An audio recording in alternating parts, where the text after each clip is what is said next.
ಒಂದೇ ಮಾತರಂ ಹಾಡುವುದಿಲ್ಲ ಎನ್ನುವವರದ್ದು ಗುಲಾಮಿ ಮಾನಸಿಕತೆ. ಹರಿಪ್ರಸಾದ್ಗೆ ಜಾಡಿಸಿದ ಬಿಜೆಪಿ. ಈಗ ಅವರು ಕಾನೂನು ಮಾಡಿದ್ದಾರೆ, ಸರ್ಕಾರದಲ್ಲಿ ಕಾನೂನು ಮಾಡಿದ್ದಾರೆ. ಕಾಂಗ್ರೆಸ್, ನಾನೊಬ್ಬ ಪ್ರದೇಶ ಕಾಂಗ್ರೆಸ್ ಕಮಿಟಿ ಅಧ್ಯಕ್ಷನಾಗಿ ಕಾಂಗ್ರೆಸ್ ಸಭೆ ಸಮಾರಂಭದಲ್ಲಿ ನಾವು ಆಡೋದು ಎರಡೇ ಎರಡು ಸ್ಟ್ಯಾನ್ಸಾ. ಕಾಂಗ್ರೆಸ್ ಸಭೆ ಸಮಾರಂಭದಲ್ಲಿ ನಾವು ಆಡೋದು ಎರಡೇ ಎರಡು ಸ್ಟ್ಯಾನ್ಸಾ. ಜೈಲಿಗೆ ಹಾಕಿದ್ರು, ನೇಣಿಗೆ ಹಾಕಿದ್ರು, ಪೂರ್ಣ ಪ್ರಮಾಣದ ಒಂದೇ ಮಾತರಂ ಹಾಡಲ್ಲ ಎಂದ ಕಾಂಗ್ರೆಸ್ ಅಧ್ಯಕ್ಷ ಬಿಕೆ ಹರಿಪ್ರಸಾದ್ ಅವರಿಗೆ ಬಿಜೆಪಿ ನಾಯಕ ಆರ್ ಅಶೋಕ್ ಮಾತಿನಲ್ಲೇ ತಿವಿದಿದ್ದಾರೆ. ಕಾಂಗ್ರೆಸ್ ಅಧ್ಯಕ್ಷರ ಹೇಳಿಕೆಗೆ ಪ್ರತಿಯಾಗಿ ಎಕ್ಸ್ ಖಾತೆಯಲ್ಲಿ ಕೌಂಟರ್ ನೀಡಿರುವ ಆರ್ ಅಶೋಕ್, ಜೈಲಿಗೆ ಹಾಕಿದ್ರು, ನೇಣಿಗೆ ಹಾಕಿದ್ರು, ಒಂದೇ ಮಾತರಂ ಪೂರ್ಣ ಹಾಡಲ್ಲ ಎನ್ನುವವರ ಭಂಡತನಕ್ಕೆ ಏನು ಹೇಳಲು ಸಾಧ್ಯವಿಲ್ಲ.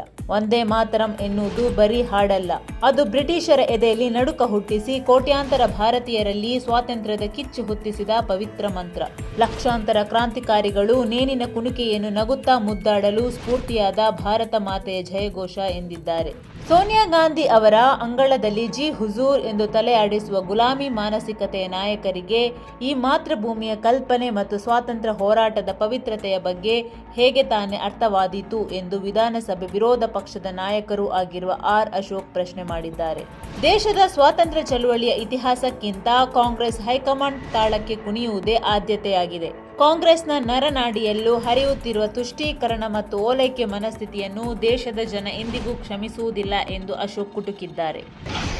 1896 ಇಸ್ವಿಯಿಂದ 2026 ಏನು ಆಡ್ಕೊಂಡು ಬಂದಿದ್ದೀವಿ ಅದನ್ನೇ ನಾವು ಆಡೋದು. ಪೂರ್ಣಗೀತೆ ನಾವು ಆಡೋದಿಲ್ಲ ಕಾಂಗ್ರೆಸ್ ಸಭೆ ಸಮಾರಂಭದಲ್ಲಿ. ಅದು ನನ್ನ president of Congress party Pradesh Congress committee अध्यक्ष ಇದು ನನ್ನ निर्णय।